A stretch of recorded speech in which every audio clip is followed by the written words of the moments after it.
All right, today we're going to take a look at a static stress example. It'll be a thin-walled cylinder with a axial load. So to take a look at the description here, again, thin-walled cylinder, uniform axial load. And despite the fact that this says it's a solid element solution, we can, in Inventor, take a look at it in both solid and plate or shell elements. We will do that. The reference is Rourke and Young, Rourke's Formulas for Stress and Strain, 5th edition, 1975, page 448, table 29, case 1A. And we're going to take a look at the deformation in a thin-walled pressure vessel under uniform axial load. We're going to find the axial stress and deflection. The axial load is defined for us as 1,000 pounds per linear inch. So the total load would be 31,415.93 pounds. The thickness is 0.1 inch. The material properties given to us are the modulus of elasticity at 30 E6 psi, Poisson's ratio 0.3. The cylinder itself is 12 inches tall with a mean radius of 5 inches. So what we are looking for is a theoretical axial stress of 10,000 psi, axial deflection of 0.004 inches.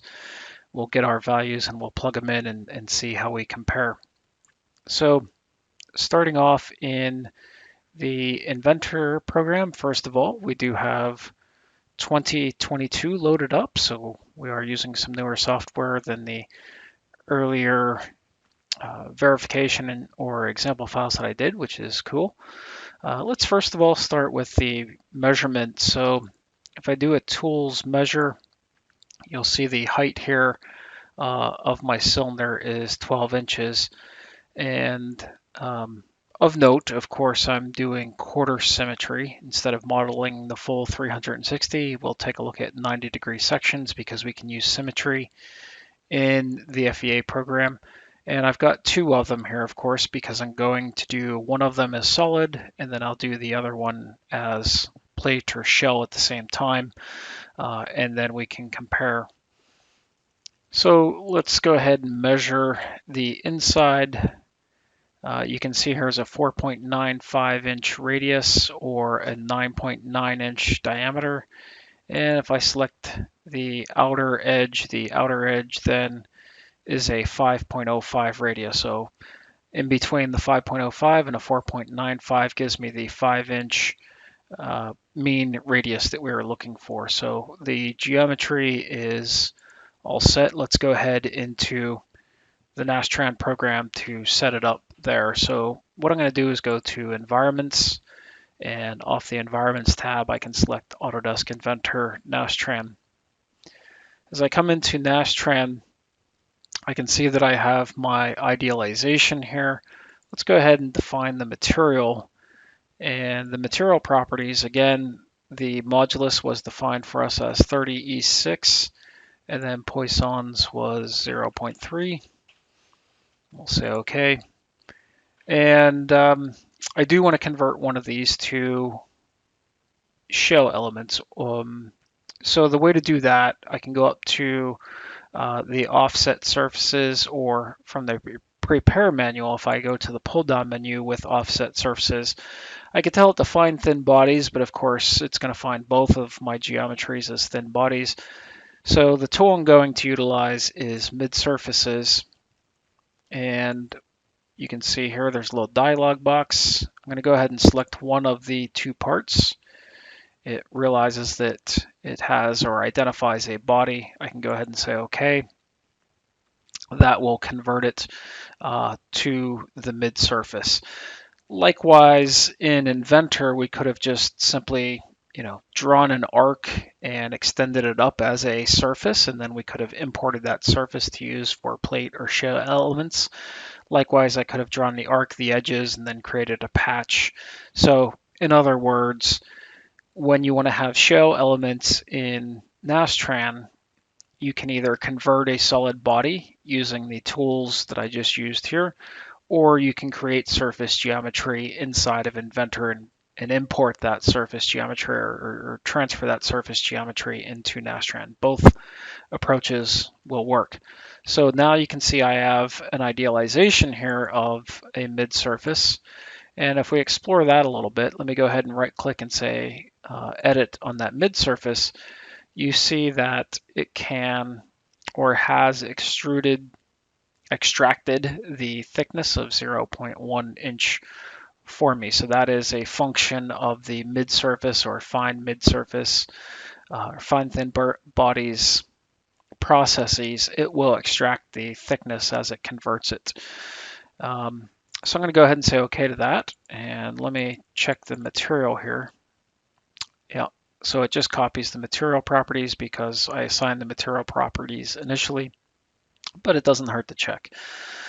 So let's say OK to that. If I want, I can go ahead and generate the mesh at this point. If I just say generate mesh, it realizes that this part is associated to a solid, meshes that as a solid, realizes that this part is, now down to a mid-surface, and in that mid-surface definition, should have mentioned right here, it has the type set to shell elements. So when I mesh it, it meshes those as shells. And likewise, of course, as always, the other body, that's a solid, and it knows the element types are solid.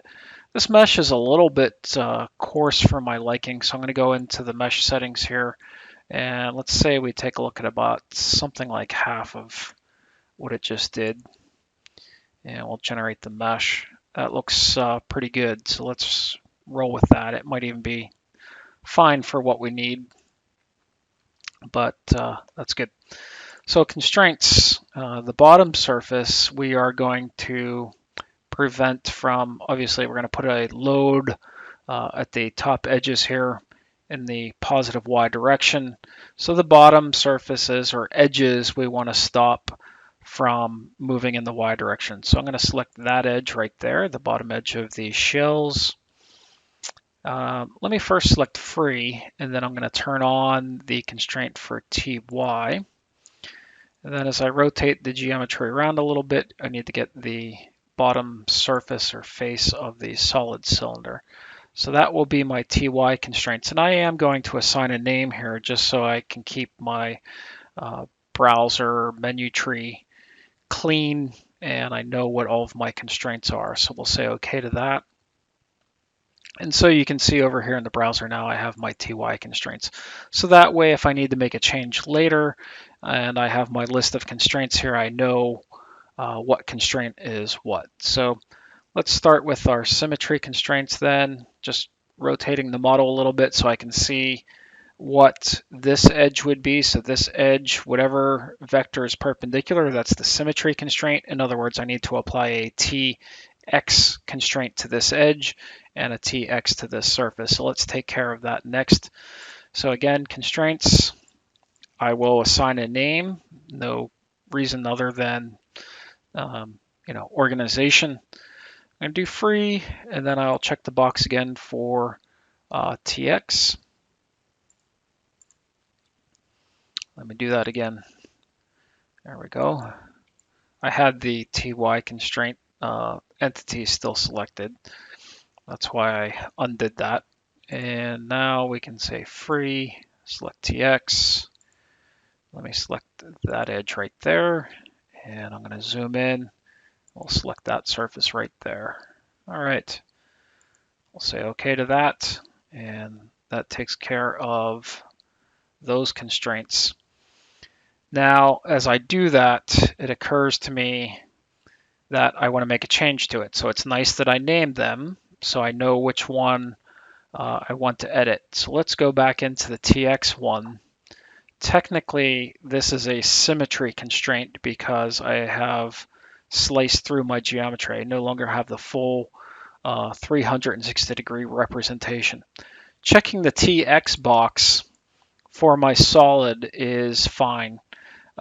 Unfortunately, or we should note that the shell elements actually have rotational degrees of freedom. So technically, I should select the symmetry X, which also then will constrain the RY and RZ. So it constrains the out-of-plane translation and 2 in-plane rotations, which will be a necessary item for the shell elements for it to come out appropriately.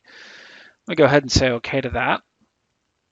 Again, it won't have any impact on the solid version. And then next we need the TZ. So let's go to constraints. Let me make sure nothing's selected. Constraint one more time. And we're going to say TZ. And let me select the entities, this edge here. Again, I'm going to zoom in on that surface right there. Right, because the Z direction is perpendicular, that I'm going to select the Z symmetry. And that gives me the TZ, RX, and RY constraints. And we'll say OK to that. Now, the load, let's go back to our spreadsheet here. The total load was 31,415. And what we really need, since we have a quarter symmetry, is 1/4 of that force. So let's do 31415.93. We're going to divide that by 4. And that's 7,853 pounds. Okay. So we'll plug that in. So our load, I'm going to select the top edge and that top edge and force in the Y direction, right? 7,853.98 in the Y direction. We'll say OK. And at that point, I think we are ready to run the analysis. So I'll just go ahead and hit run.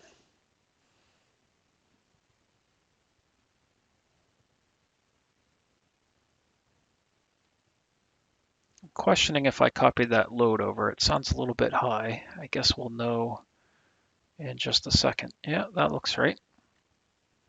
All right, so there are the results of my 2 models.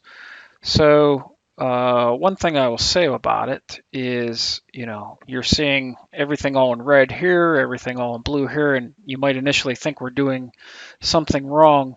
If you take a look at the result type, it is giving me solid von Mises, and of course this is a shell element. So let's first of all take a look at the displacements.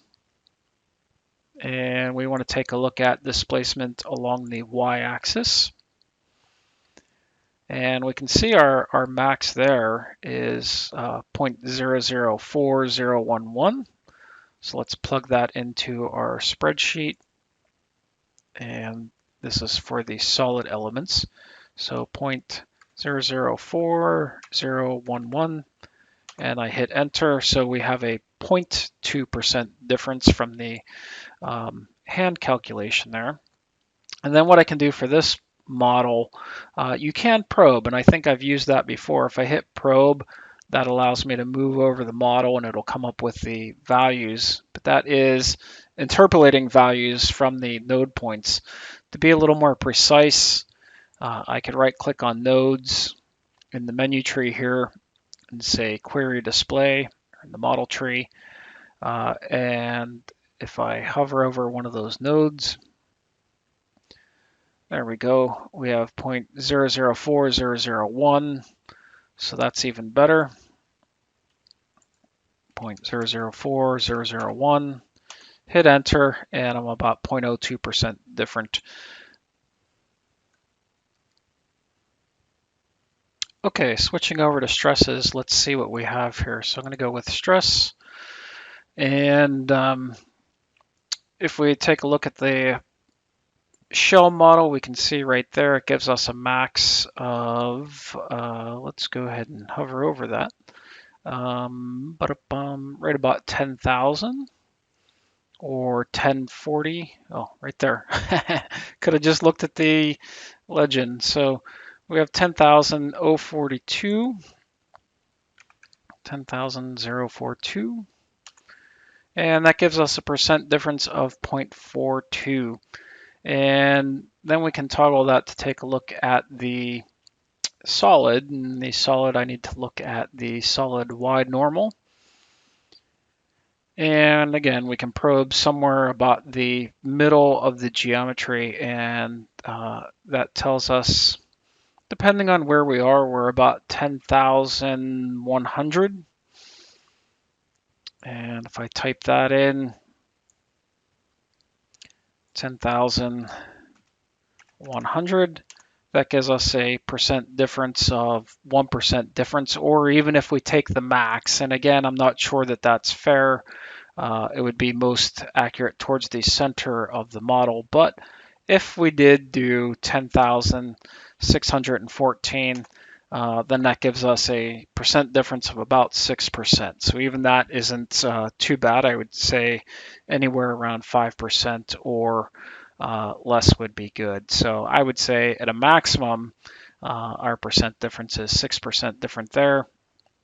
And on the shell elements, we saw a very good agreement with 0.42% difference, and significantly less than 1% difference on the displacement. So all that looks good, and hopefully that was helpful to see how to set that up. Thanks for watching.